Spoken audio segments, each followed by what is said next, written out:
मिताली अपने घर से दूर एक छोटे से शहर में नौकरी किया करती थी। एक रात मिताली ऑफिस से देर रात घर वापस आ रही थी। रात काफी हो गई थी और मिताली का घर भी ऑफिस से काफी दूर था, इसलिए मिताली बड़ी परेशान थी। अभी तक बस नहीं आई, अब मैं क्या करूं? कब बस आएगी और मैं कब घर पहुंचूंगी? मिताली बार बार अपनी घड़ी देख रही थी। आधे घंटे खड़े होने के बाद भी किसी बस का नामो निशान नहीं था। मिताली के चेहरे का रंग ही उड़ गया था। वो थक कर बस स्टॉप पर बैठी ही थी कि तभी उसे दूर से एक बस आती दिखी। मिताली जल्दी से खड़ी हो गई। उसने बस को हाथ दिया। बस आकर जैसे ही बस स्टॉप पर रुकी, मिताली फटाफट उस बस में चढ़कर बैठ गई।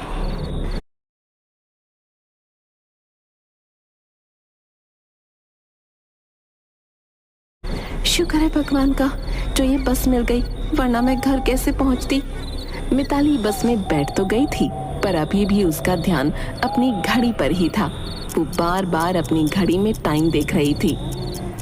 बार बार घड़ी देखने से तुम्हारा घर जल्दी नहीं आ जाएगा। जी हाँ, पर वो क्या करूं, बहुत रात हो गई है ना, इसलिए बहुत घबराहट हो रही है। लगता है तुम्हारे माँ बाप काफी स्ट्रिक्ट हैं, तभी तुम इतना डर रही हो। घर जाकर डांट ना पड़े। अरे नहीं नहीं, ऐसी कोई बात नहीं है। मैं तो इस शहर में अकेले रहती हूँ। मेरा परिवार तो गांव में रहता है, पर वो है ना कि नया शहर है, देर रात सुनसान रास्ते से जाने में डर तो लगता ही है ना। चलो दूर ही सही, कोई तो है तुम्हारा, मेरा तो इस दुनिया में कोई नहीं। ओह, बड़ा दुख हुआ सुनकर। अचानक बस रुक जाती है। मैडम, आपका बस स्टॉप आ गया है, आपका ध्यान कहाँ है, जल्दी उतरिए। ओह हाँ, बातों बातों में पता ही नहीं चला। अच्छा मैं चलती हूँ, भगवान ने चाहा तो फिर मुलाकात होगी। मिताली बस से उतरकर अपने घर चली जाती है और जल्दी से खाना खाकर सो जाती है।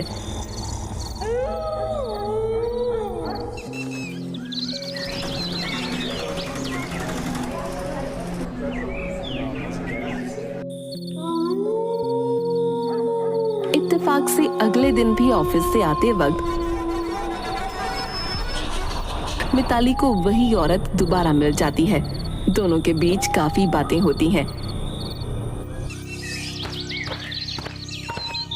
और अब तो वो औरत मिताली को रोज ही मिल जाती। बड़ा ही अजीब इत्तेफाक है, मैं किसी भी वक्त ऑफिस से निकलूं, पर तुम मुझे रोज उसी बस में मिल जाती हो। सही कहा तुमने, शायद ऊपर वाला हमको बार बार मिलवाना चाहता है। मिताली और सुजाता की कुछ ही दिनों में काफी गहरी दोस्ती हो जाती है। दोनों इतनी अच्छी दोस्त बन जाती हैं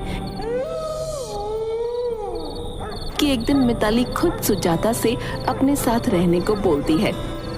क्योंकि सुजाता का भी इस दुनिया में कोई नहीं था, इसलिए वो खुशी खुशी मान जाती है। अब दोनों हंसी खुशी एक साथ रहने लगती हैं और दोनों को ही अब अकेलापन महसूस नहीं होता। रोज सुबह दोनों अपने अपने काम के लिए निकल जाती और रात को ही मिलती।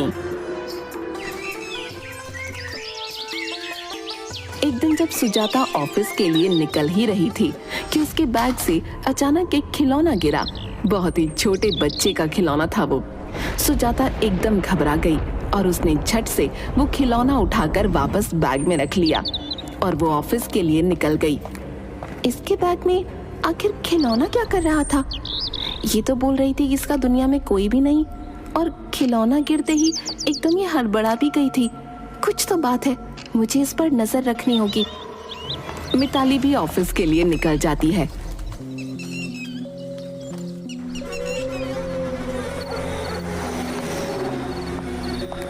अब रात को जब वो घर आती है तो सोचती है कि सुजाता से उस खिलौने के बारे में पूछे, पर वो रुक जाती है। वो आधी रात को चुपके से सुजाता के कमरे में तलाशी लेने जाती है, पर वो जब देखती है कि कमरे में सुजाता ही नहीं है, अब मिताली के दिमाग में शक और ज्यादा बढ़ जाता है। आखिर ये चक्कर क्या है? बैग में खिलौना और अब आधी रात में गायब होना। ये आखिर इतनी रात को गई कहाँ है? इस पर मुझे अच्छे से नजर रखनी होगी। मिताली अब अपनी पूरी नजर सुजाता पर रखने लगती है। सुजाता रोज आधी रात को चुपके से घर के बाहर जाती है।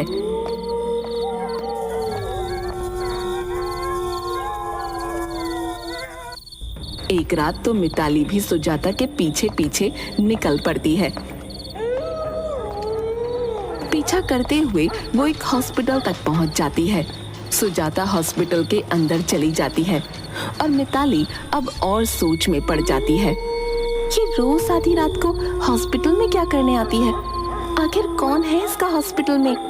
इसने बोला था इसका दुनिया में कोई भी नहीं, और आधी रात को छुप कर ही क्यों? मुझे तो लगता है इसके चक्कर में मैं पागल ही हो जाऊंगी। अब मुझे इसकी सच्चाई का पता लगाना ही होगा, तभी मुझे चैन मिलेगा। मिताली तब तो वहां से चली जाती है। अगली सुबह वो ऑफिस न जाकर सीधा हॉस्पिटल पहुंच जाती है। वहां वो रिसेप्शन पर जाकर सुजाता के बारे में पूछती है। मैडम, यहाँ कोई बाहर से आता है तो हम उसका पूरा रिकॉर्ड रखते हैं, और सुजाता नाम की कोई औरत इस हॉस्पिटल में विजिट करने नहीं आई, और ना ही कोई इस नाम का पेशेंट है हमारे हॉस्पिटल में। ऐसा कैसे हो सकता है? मैंने उसे रोज आधी रात को अंदर आते हुए देखा है। आप बोल रही हैं कि यहाँ सुजाता नाम की कोई औरत नहीं आई? जी मैडम, यहाँ कोई सुजाता नाम की औरत नहीं आई। मिताली परेशान होकर घर वापस आ जाती है। थोड़ी देर बाद ही सुजाता भी घर आ जाती है। सुजाता रिमोट उठाती है, टीवी ऑन कर देती है। सिटी हॉस्पिटल में बच्चे चोरी होने का सिलसिला अभी तक नहीं रुक रहा। रोज आधी रात को बच्चे कैसे और कौन गायब कर रहा है, इसका अभी तक पता नहीं चल पा रहा है। ये खबर सुनते ही मिताली सुजाता की तरफ देखती है। सुजाता के चेहरे का रंग उड़ा हुआ होता है।